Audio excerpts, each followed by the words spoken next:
Alright, really quick pro tip for you guys. I know that we've been using custom number formats like these all over the place, but there is one more trick that I have to show you. If we look at these revenue labels here, you'll notice that most of the bars are in the hundreds of thousands, except for this one that does reach the millions. And it's unfortunate because 1006K just doesn't look right. Now what we could do is just change all of these. So go to Format, go to the custom number format, remove another set of digits, and then just change this K to an M to look at everything as millions.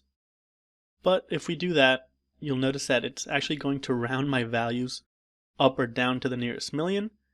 And we could have had decimal places, but overall you get the idea. It's not a very good solution. But here's the good news. There's actually a way to write a type of if function within my custom number format, where I can specify that if the value of this label is 1 million or greater, then I do want to format it this way. Otherwise, I can just keep the formatting like this instead. So this is how it works. Let me go back to my custom number format.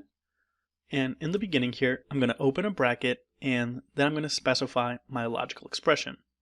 So what I want is if the data label is greater than or equal to 1 million, so 1, close my brackets. So if the data label is greater than 1 million, then return this formatting, and then check it out, we can use the semicolon to specify otherwise.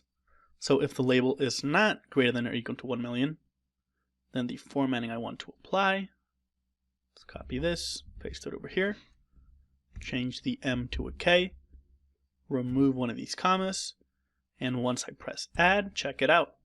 It worked perfectly. Pretty cool, right?